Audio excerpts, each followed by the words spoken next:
What's going on, everybody? Sam Shapiro back here with more of your Heat latest on FanArc. Don't forget to drop a like on this video, and don't forget to subscribe to our channel. We've got great daily content Monday through Friday, all right here on the channel. So we really appreciate those of you who are clicking the subscribe button and tuning into each and every episode as we continue to post more content throughout the week.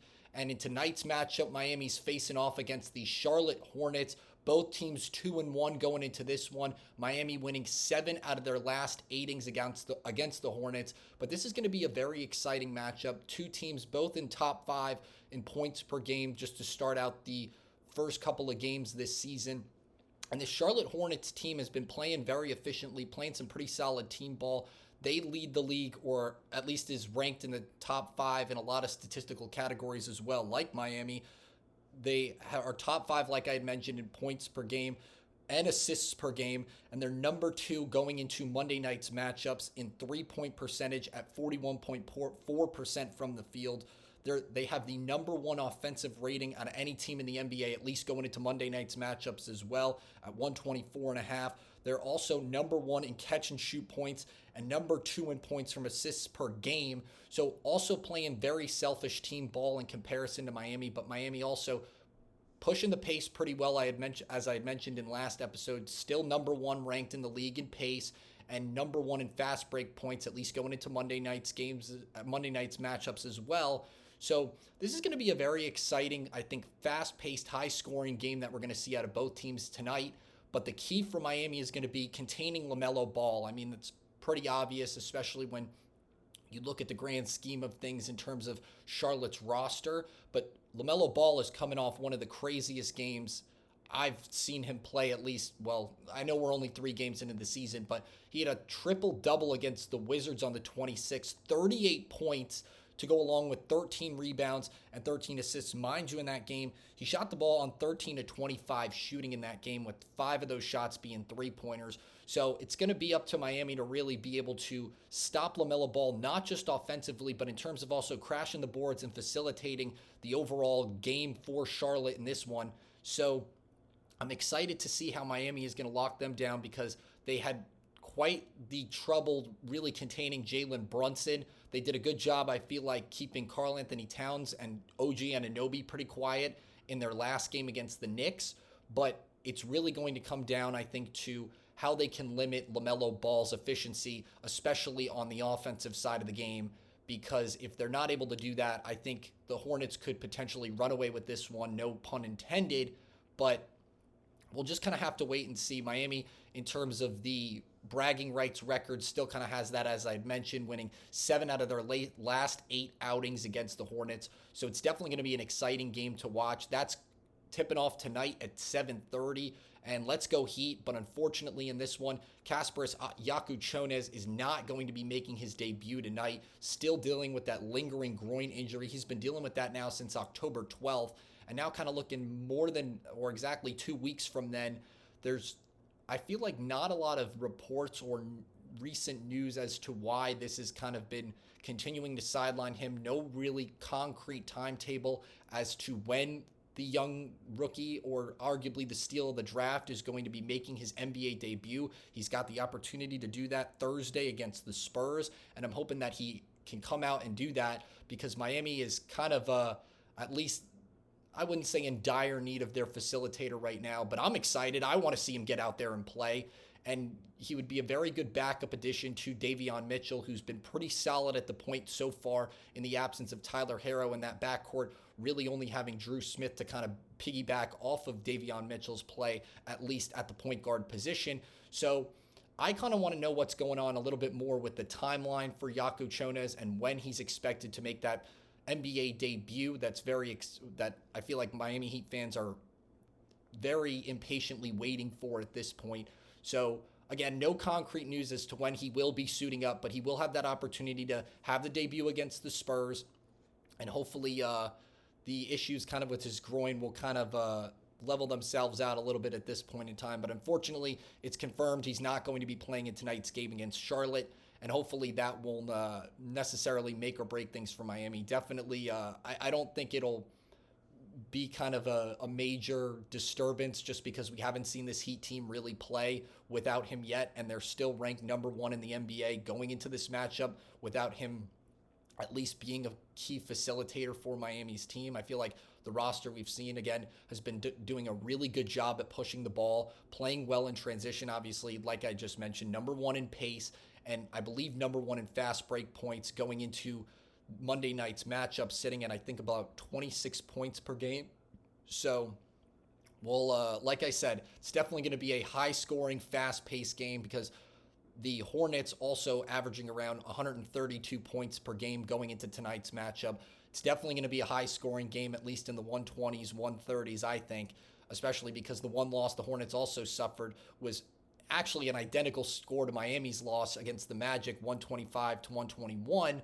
So, again, I feel like a broken record here, but I'm very excited to see how these two teams are going to match up. And I think the Hornets are definitely going to keep it close, but I have Miami taking this one 135 to 128. I think they're going to find a way to kind of break away from Charlotte in the third quarter, and I think they'll be able to hang on, especially if they can clean up on the boards offensively in those last couple of minutes in the fourth quarter. Drop in the comments what your score predictions are for tonight and who you think is going to come out on top, because I'd like to see the Heat at least finish out 3-1 through these first 4 games they played so far this regular season. And now, surrounding some other news regarding Terry Rozier and his situation, admitting the arrest by the FBI last week. Now, in wake of Rozier's arrest for alleged illegal gambling, his team has pretty much come out and spoken in standing beside him following this rather unfortunate incident. And now I know, at least at this point in time, he's on immediate leave as the league reviews the incident. But Spoelstra and Bam Adebayo sharing some words of support in wake of this news and arrest. First off, Adebayo saying, quote, "You never want to see something like that happen. For us as a team, we stand behind him, full support. And like I said, the biggest thing for us is keep praying for him, keep cheering for him behind the scenes, and going out here to win games and change the narrative." So definitely some interesting words from Bam Adebayo following this incident. Definitely sounds like he has his point guards back in this regard. And I don't want to say this is necessarily, it's definitely not a bad surprise, but it's nice to kind of see the camaraderie, at least from one of Rozier's teammates, to kind of say like, hey, I have your back in this one, and this is a really unfortunate situation, and I hope that the outcome of this doesn't really, put a negative taste in anyone's mouth surrounding the team or him really as a player or person. But it's nice to see a fellow teammate kind of just come out and have his players back like that. And then Spoelstra kind of piggybacking off of that a little bit as well, telling reporters, quote, "You're left with no other choice. The league doesn't wait. It doesn't stop for you.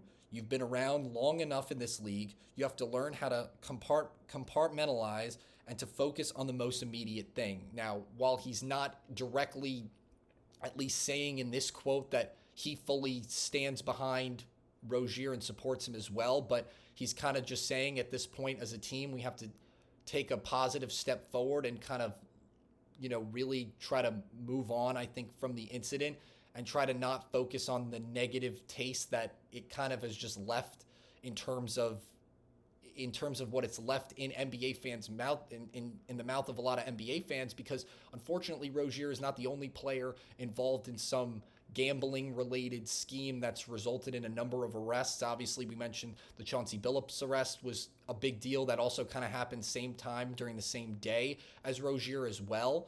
So it's very interesting to see the Heat organization kind of come out and really speak to volumes regarding Rozier, because I feel like if it was pretty clean cut, at least at this point in Ready, at least if it was pretty clean cut that Rozier was at fault, or if it was at least confirmed 100% in this regard that he was completely at fault, that Miami wouldn't openly be speaking out in support of wanting to see the best for him and hopefully the better outcome of this scenario kind of take fold.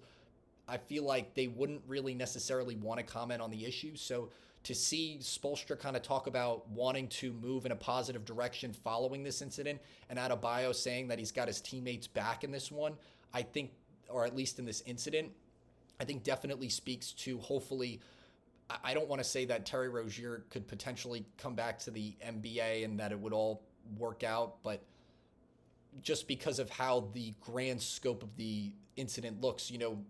He was arrested by the FBI. That's kind of a big deal.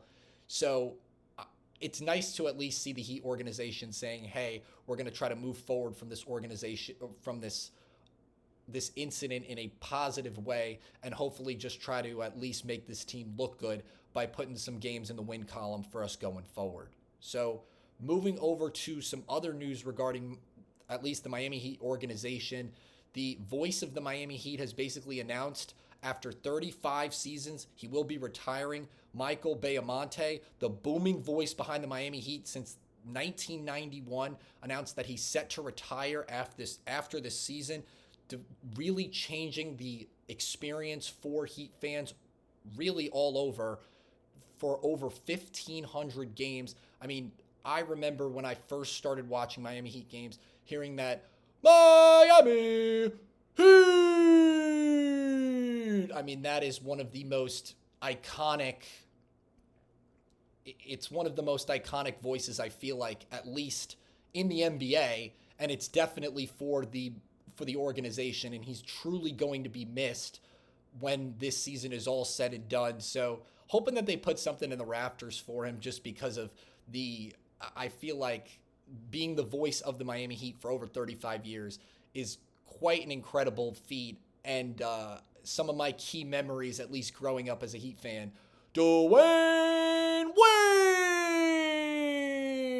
I know Heat fans all over the country are going to miss that. Those sound bites being on not just so many broadcasts, but in documentaries and other facets of media. Just hearing that, when you think Miami Heat, you are almost always thinking Michael Baiamonte, excuse me. So definitely going to be truly missed. This was some sad news that I saw kind of broke recently, and I'm going to definitely cherish every one of those that I hear over the course of this regular season. And one of my other favorites, 2 minutes, dos minutos.